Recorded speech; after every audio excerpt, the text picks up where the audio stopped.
He-Man Productions, take 2. Go. Action. Action. Where'd it go? All right.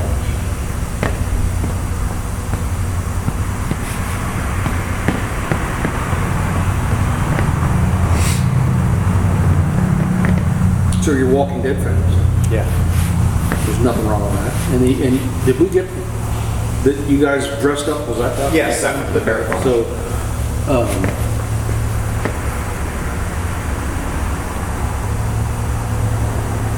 you ever thought about building a Walking Dead themed vehicle? The ultimate, or is that? Okay, I'll move on. Let's just say all the projects ain't in this building. Here we go. There's some top secret Area 51. Some Area 51 stuff going on. If either one of you bought a new vehicle, what would it be? If you had unlimited resource, truck or car? Probably be a truck. Probably get a new Dodge Dually. Cummins truck. I would like a Raptor. That answer has been given a lot. Yeah, I like like it. Raptor's pretty popular. Because they're getting ready, they're putting money into to build a 10-speed transmission for the Raptor now. So I think that's pretty exciting. Now I think, is that done by Ford SVT? Yeah, special vehicle. I've seen, when I was out in Vegas, Carroll Shelby has done his version. Now I bet that one would be hot. Oh, yeah. Oh yeah. So the new vehicle. I think this is kind of a question we've asked sort of, but how did you get into internationals and how many do you have? Either one of you. I've got Project. one. Just one. I'm not a hoarder. I don't need 50. Not like Jeff. Yeah. Which Jeff? I'm just a normal guy. One's good. You don't have one yet, but you're interested. I have one.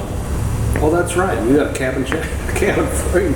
Yeah, I got that, and then I got a Scout. He's got a Scout. Yeah. Cool. Let's tell us about the Scout. Early stages. Yeah, 79. Just throwing some ideas. You know, what's nice about our working together, he's old school, and I like to bring the new stuff in.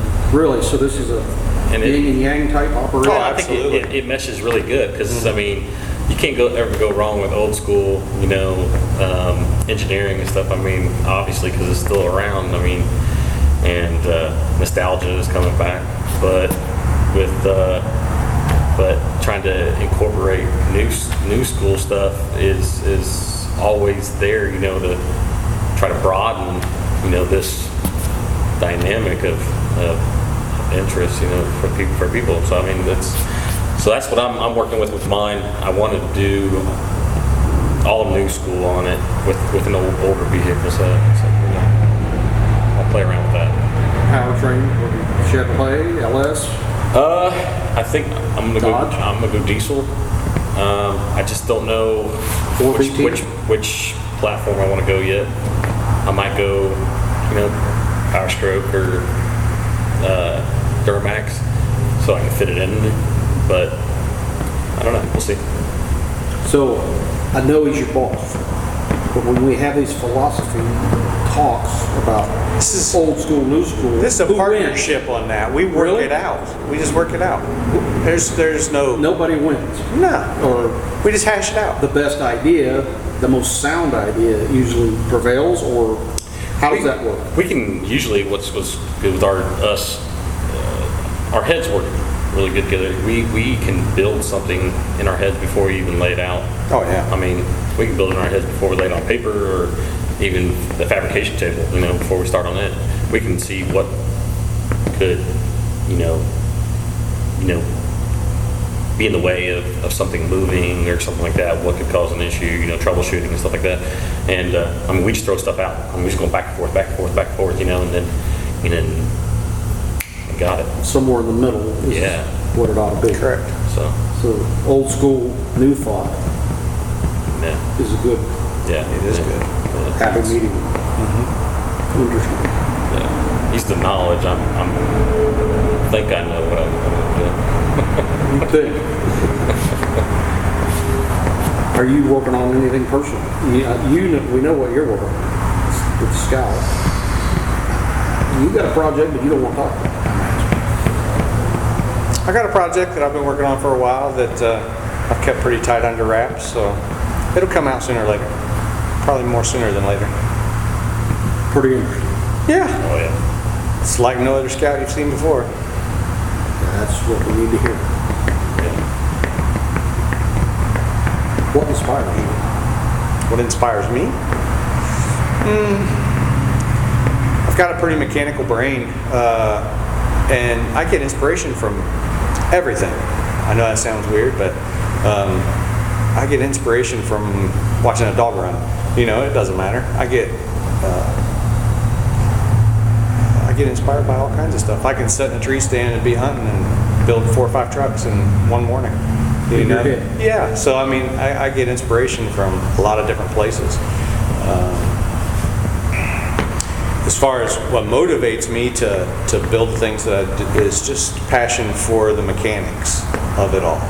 That's the main thing. Unlike a lot of other shops, I like to have my hand in everything that happens on a build. So Expand on that. I'm just saying, I know that there's a lot of so-called restorers out there and builders that, in my opinion, are glorified assemblers. And there's definitely a difference between someone who builds a truck and someone who assembles a truck. If you're a builder, there is no facet of that truck that you should not be involved in. If you're an assembler, you can take a pile of parts and put bolts and nuts in them and put them all together and have something rolling. Sure. And there's skill in that. I'm not saying that there's not skill in it, but just be correct in what you title yourself. That's my opinion. And what percentage of what you're doing is you? Our percentage here is 95%. Everything I can think of it, I don't know if it counts with these seat covers, but you put them on. Correct. That doesn't mean you have to sew them up and, is that, you know, is that some light 10 to 5? upholstery. We even do a lot of the upholstery ourselves. So, and interior trim. So, upholstery and very small amounts of other odds and ends stuff that just, from a logistical standpoint, doesn't make sense for us to do. Like I send out sandblasting. Sandblasting is a messy, dirty pain in the ass that I just don't want to have here on premises. So we do that. We send it out. But total it all together, it's less than 5% of a bill. Now, I have an advantage with you because I know you, and I've heard you say one of the rewards is the reaction of people. Absolutely. Can you tell us about that? And some of the reactions that you've had to rigs that you've made and built? You know, doing what we do sometimes pays the bills. Do we get rich? Absolutely not. Does anybody get ahead enough to be exactly where they want to be? Not doing this. But there's a lot more to life, in my opinion, than just the check at the end of the job. I've had 400-pound, 7-foot tall, grown grizzly bear men break down in tears in your parking lot. So there's lots to be said for happy customers, and at the end of the day, making somebody that might not be as mechanically inclined or have the abilities or resources or whatever, making what they envision in their mind come true.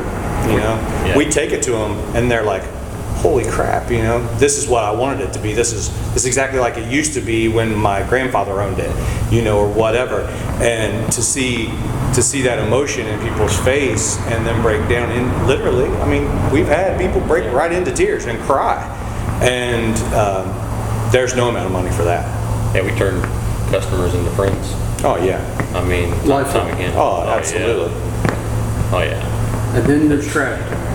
Sure. I've known of somebody that totaled one, Yeah. and then there's been divorce, Yep. Yeah. and tell us any of that? Well, you know, Relevant. so we've had customers, you know, that we put a lot of work into, and they end up wrecking their trucks. You know, life happens. And You we're know, usually other than, you know, the police and then the insurance, we're the next ones being called Yep. to let us know, you know, and how bad they feel, you know, because that truck, you know, pulled, you know, a family together, you know, and we're part of that. YouTube delivered one of those. Yeah. Down, was it? one that got totaled. Yep. Yeah. Yeah, where we We saw the delivered one. reaction, the whole family comes out of the house when you're coming in the driveway. Yeah. Oh, Yep. yeah. That one? Yep. Yeah, they put I mean, that was a night-long party. They Yeah. pulled out a big spread, you know, and fed us well, and they must have took every neighbor for 50 miles a ride in that truck, you know, and we spent the night with them and put us up in their house, and that's happened, you know, multiple times. That's not just an isolated event. Customers are genuinely good people, you know, and when you can turn their vision into something concrete right in front of them, there's, like I said, there's no dollar value you can put on that. And I know you've dealt with some interesting people. I won't mention the beer or the name, as you do, but people like that. I've dealt with some colorful characters that let's just say aren't as moral and scrupulous as some of us might be. And but I mean, that's life. I guess that's business. You got the pluses and the minuses. It all ain't roses. There's good sides and bad sides, and there's good people and bad people. Absolutely. You're always going to have that. You're always going to have that. You can never make 100% of the people happy 100% of the time, I think a wise man said. And that's going to happen. What do you think your biggest challenge is to this? Is it parts? Is it paint? Is it The biggest challenge is time. Time, I think, is the biggest challenge.